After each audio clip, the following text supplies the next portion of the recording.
बिस्मिल्लाहिर्रहमानिर्रहीम अस्सलामु अलैकुम। आज हम मैथमेटिक्स 9th क्लास जो आर्ट्स ग्रुप है उसका एक इंतहाई अहम क्वेश्चन समझेंगे और ये लॉन्ग क्वेश्चन है और ये पेपर में जो पूछा जाता है क्वेश्चन वो कहते हैं कि लॉगरिथम जो है उसका जो टेबल होता है उसको इस्तेमाल करते हुए आपने बताना है कि ये जो चीज़ दी गई है इसका कितना जवाब आता है। तो आप लॉग का टेबल इस्तेमाल कर लो या कैलकुलेटर इस्तेमाल कर लो, क्योंकि 9th क्लास के अंदर कैलकुलेटर इस्तेमाल करने की इजाज़त होती है।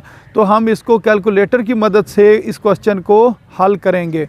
तो ये क्वेश्चन इस तरीके से दिया गया है कि मसलन 25.36 ज़रब 2.4569 बटा 847.5 इसकी हमने कीमत मालूम करनी है कि इसका जवाब किसके बराबर आता है। तो आपने इस क्वेश्चन को किस तरह हल करना है, सबसे पहले आप लिखेंगे हल और उसके बाद आप लिखेंगे जी फ़र्ज़ करें ये चीज़ किसके बराबर, x के बराबर है। x बराबर है 25.36 ज़रब 2.4569 बटा 847.5, यानी कि जो आपको क्वेश्चन में चीज़ दी होगी उसको आपने किसके बराबर रख लेना है जी, x के बराबर रख लेना। उसके बाद आपने क्या करना, दोनों तरफ लॉग लिख लेना कि दोनों तरफ लॉग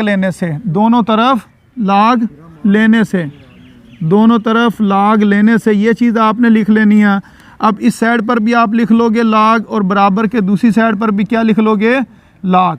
दोनों तरफ आपने लॉग लिख लिया। इस साइड पे क्या लिखा हुआ है, x, तो इस जगह पर x लिख लेंगे और दूसरी साइड पे क्या लिखा हुआ है 25.36 ज़रब 2.4569 बटा 847.5।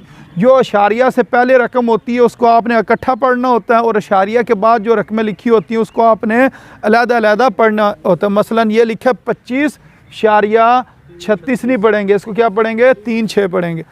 अच्छा, अब आपने इधर लॉग के कानून इस्तेमाल करने हैं। तो लॉग के इस सवाल के अंदर 2 कानून इस्तेमाल होंगे। वो कौन से हैं कानून, मैं इस जगह पर पहले लिख देता हूँ। जो लॉग का सबसे पहला कानून है वो ये होता है कि अगर 2 रकमें ज़रब हो रही हों, 2 रकमें अगर ज़रब हो रही हों, मसलन एक m है और एक n है, इस जगह पर कोई नंबर होंगे। अगर ये 2 रकमें ज़रब हो रही हों तो इसका जवाब होता है जी लॉग पहली रकम के साथ आता है और लॉग दूसरी रकम के साथ आता है। और ये जो ज़रब होती है ये तब्दील हो जाती है जमा में। ज़रब को हम किस में तब्दील कर लेते हैं, जमा में। और इसी तरह अगर लॉग के आगे 2 रकमें लिखी हों लेकिन बटे में लिखी हों, एक रकम ऊपर और एक रकम नीचे लिखी हो, ये ज़रब हो रही है और ये तकसीम हो रही है, तो फिर आपने लॉग 2 बार लिखना, लॉग और इधर भी क्या लिखना है, लॉग। अब ये जो रकम है ना m जो पहले है इसको आप पहले लिखोगे और जो नीचे रकम लिखी है इसको आपने बाद में लिखना है। और ये जो बटा है ना ये तब्दील हो जाएगा माइनस में, इस जगह पर क्या आ जाएगा, माइनस आ जाएगा। ये 2 जो लॉग के कानून है, टोटल ये 4 कानून है। इस सवाल में ये 2 कानून ही लगेंगे, इस वजह से इधर हमने ये 2 लिखे हैं। ज़रब जमा में तब्दील होता है, जो बटा या तकसीम है वो किस में तब्दील होता है, माइनस में तब्दील होता है। अब आपने एक वक्त में एक काम करना, दोनों कानून इकट्ठे नहीं लगाने हैं। मसलन इस जगह पर यह जो लिखा ना बटा, इस बटे को ख़त्म करना और बटे को ख़त्म करें तो माइनस आता है। तो आपने ना सबसे पहले ऊपर वाली दोनों रकमों के साथ ब्रैकेट लगा लेनी है। ये ब्रैकेट लगाने का ये फ़ायदा होगा कि आपके से ये सवाल गलत नहीं होगा। तो ऊपर वाली 2 रकमें हैं, उन 2 रकमों की मैंने एक रकम बनानी है, इस वजह से मैंने ऊपर क्या किया, ब्रैकेट लगा ली। फिर हम लिखेंगे लॉग x बराबर है लॉग, बटे को ख़त्म करें तो क्या लिखते हैं, माइनस लिखते हैं। बटे को ख़त्म करें तो माइनस लिखा जाता है। और ये याद रखना माइनस के फ़ौरन बाद आपने क्या लिखना, लॉग लिखना। जो बच्चे इस जगह पर गलती करते हैं वो ये करते हैं, बटा ख़त्म करके माइनस लिख देते हैं लेकिन लॉग लिखना भूल जाते हैं। तो आपने लॉग को लाजमी लिखना। तो इस जगह पर हम क्या लिखेंगे, लॉग। अब जो बटे के ऊपर रकम होती है उसको आपने पहले लॉग के साथ लिखनी है। तो ये आ जाएगा 25.36 ज़रब 2.4569 और ये मैंने ब्रैकेट बंद कर दी। और अब जो बटे के नीचे लिखा हुआ 847.5 वो इस लॉग के आगे लिख देंगे 847.5। अब ये लॉग का हमने कौन सा कानून इस्तेमाल किया, ये वाला, बटे वाला। अब इसके बाद हमने क्या करना, जो ज़रब वाला है ना कि 2 रकमें ज़रब हो रही हैं और साथ लाग लिखा हो, वो वाला कानून इस्तेमाल करना है कि यानी कि ये जो ऊपर है तो 1 लाख के 2 लाख बनेंगे, ज़रब तब्दील हो जाएगा जमा में। तो बाकी चीज़ उसी तरह लिख देंगे, लाग एक्स बराबर है लाग, ये ज़रब है, ये किस में तब्दील हो जाएगा, जमा में, और जमा के फ़ौरन बाद क्या लिखेंगे, लाग लिखेंगे। तो ये जो ज़रब से पहले चीज़ है इसको हमने पहले लिखना है 25.36 और 2.456 और ये फिर आगे क्या लिखा हुआ माइनस लाग 847.5 को इसी तरह ही आपने लिख देना। अच्छा, अब ये आपने ना इधर कैलकुलेटर से इसको डायरेक्ट सॉल्व कर देना, ठीक है, बजाय ये कि आप अलग-अलग इनकी कीमतें निकालो, 2 की कीमतें निकालो, फिर माइनस लिखो, फिर उससे अगली रकम को माइनस करो। तो आपने क्या काम करना कि कैलकुलेटर के ऊपर ना लाख का बटन होता है, लाख का बटन दबाना, फिर 25.36 लिखना, फिर जमा का बटन दबाना, फिर लाग 2.4569 लिखना, फिर माइनस, फिर लाग 847.5 लिखना। जब ये सारा आप यहाँ से लेकर शुरू से इधर से लेकर इधर तक कैलकुलेटर के ऊपर डायरेक्ट सॉल्व करोगे तो बराबर का आपने बटन दबाना, तो आपके पास जो जवाब आएगा ना वो आएगा -1.1336। ठीक है, ये मैंने डायरेक्ट लिख दिया, तो ये आपने कैलकुलेटर से सॉल्व करके देख लेना। तो इसका जवाब कितना आएगा, -1.1336 इसका जवाब आ जाएगा। हमने तो x की कीमत निकालनी है, क्योंकि ये सारी चीज़ की कीमत निकालनी है और इस सारी चीज़ का जवाब किसके बराबर है, x के बराबर है। हमने लाग x की कीमत नहीं निकालनी है, सिर्फ़ और सिर्फ x की कीमत निकालनी है। इधर x के साथ लिखा हुआ है लाग, ये लाग दूसरी तरफ चला जाएगा, जब ये लाग दूसरी तरफ जाएगा तो ये बन जाएगा एंटी लाग, तो x इधर रहेगा, ये लाग दूसरी तरफ आके हो जाएगा एंटी लाग।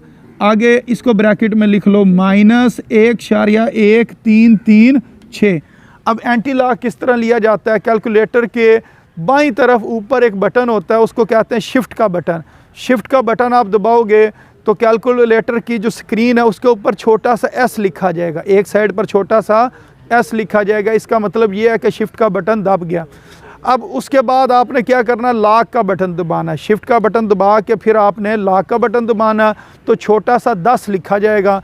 जो छोटा सा 10 लिखा जाता है उसका मतलब होता है एंटी लाग। ये कैलकुलेटर इधर दो, मैं आपको ना दिखा देता हूँ किस जगह पे बटन है। इस साइड के ऊपर जो पहला बटन होता है, इस साइड के ऊपर जो पहला बटन है ये शिफ्ट का बटन है, इसको आपने दबाना है। फिर ये इस जगह पर लाग लिखा हुआ है, लाग वाला बटन दबाओगे तो इस जगह पर छोटा सा 10 लिखा जाएगा। अब आपने बेशक ब्रैकेट लगा लें, ब्रैकेट लगा कर आपने लिखना -1.1336 और फिर ब्रैकेट बंद कर दें और आपके पास ये जवाब आ जाएगा 0.073519। तो आपने शारिया के बाद तकरीबन 4 रकमें लिख दें, शारिया के बाद 4 रकमें लिख दें, तो इसके x का जो जवाब आएगा वो कितना आ जाएगा 0.0735।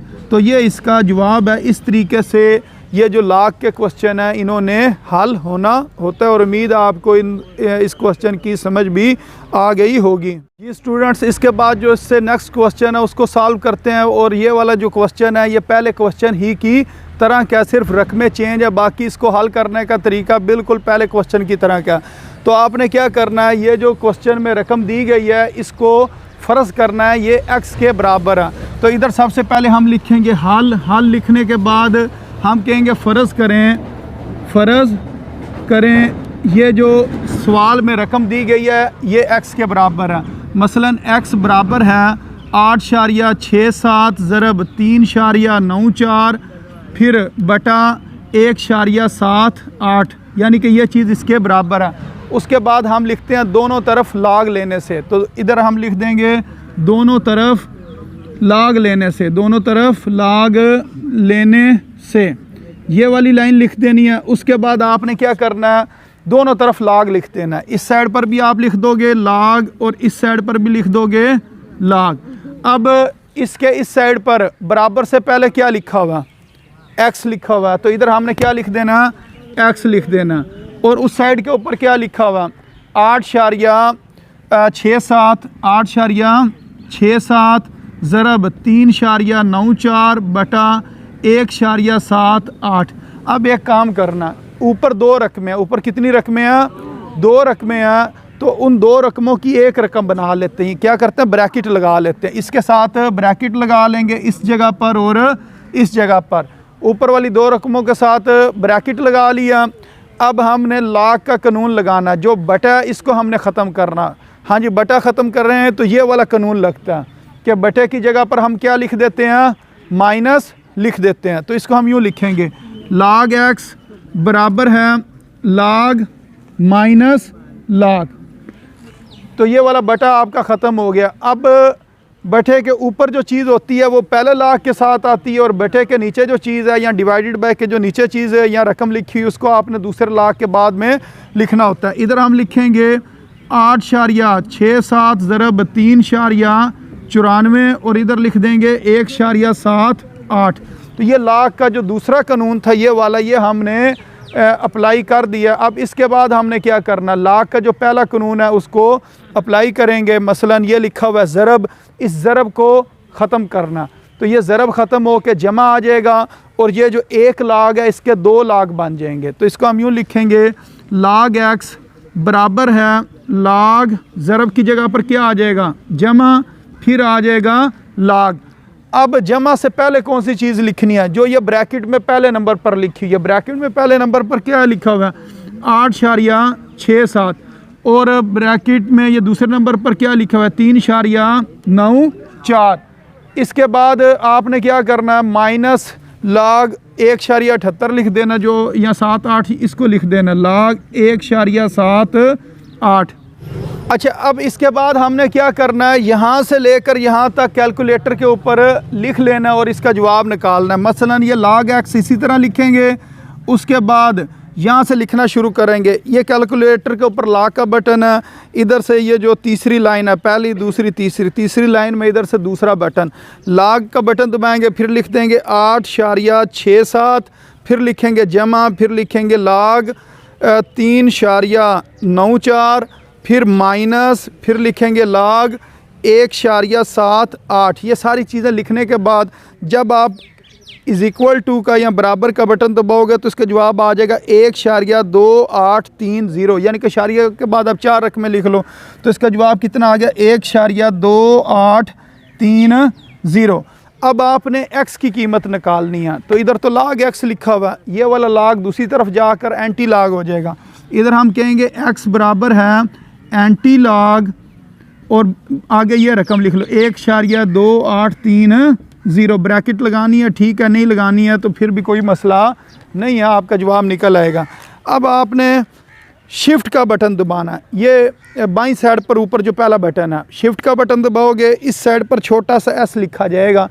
उसके बाद आपने log का बटन दबाना, तो इधर छोटा सा 10 आ जाएगा। ये जो 10 है इसका मतलब होता है एंटी log। अब आपने किसका एंटी log लेना है? ब्रैकेट 1.2830। तो इसका जब हम जवाब निकालेंगे ये आ जाएगा 19.1866, 19.1866, ये इसका जवाब आ जाएगा। अगर अब आप चेक करना चाहो कि हमारा जवाब ठीक है या नहीं, इस तरह के जो क्वेश्चन है ना, ये बड़े आसानी से हल हो जाता है। आपने क्या करना, ऊपर वाली दोनों रकमों को ज़रब दो और 1.78 पर तकसीम कर दो। मसलन 8.67 ज़रब 3.94, इन दोनों को ज़रब दी, जो जवाब आया उसको मैं 1.78 पर तकसीम कर देता हूँ। और अगर इधर मैं देखूँ तो इसका जवाब आ रहा है 19.19। तो ये भी 19.19 के करीब है, 19.19 के करीब है, क्योंकि हमने इधर पूरी रकम नहीं लिखी थी जिस टाइम हमने एंटी लॉग लिया। हमने इससे इधर 4 रकमें लिखी शारिया के बाद, इससे आगे भी रकमें थी। तो तकरीबन हमारा जवाब 19.19 यानी कि इसके करीब ही आ रहा है। तो इसका मतलब ये है कि ये वाला इसका जवाब ठीक है। तो इस तरह ये आज हमने 2 सवाल किए हैं लॉग वाले, और उम्मीद है इनकी आपको समझ भी आ गई होगी। तो अब इससे जो नेक्स्ट वीडियो होगी उसके अंदर हमें इसके साथ के मज़ीद सवाल भी करेंगे, वो इससे थोड़े से मुश्किल हैं। इसके अंदर तो सिर्फ पहला और दूसरा कानून इस्तेमाल होता है, उसके अंदर लॉग का तीसरा कानून भी इस्तेमाल होगा। तो लॉग का तीसरा कानून होता क्या, वो मैं आपको बता देता हूँ। लॉग m की ताकत n, इसमें ताकत होती है तो जो ताकत होती है वो उतर के शुरू में आ जाती है। इसको हम लिखते हैं n log m, n log m, यानी कि ये ताकत किधर आ जाएगी, शुरू में आ जाएगी। तो ये लॉग का तीसरा कानून है जो इससे नेक्स्ट हमने क्वेश्चन करने हैं, उसके अंदर ये तीन या इन तीन में से कोई दो फार्मूले इस्तेमाल होंगे।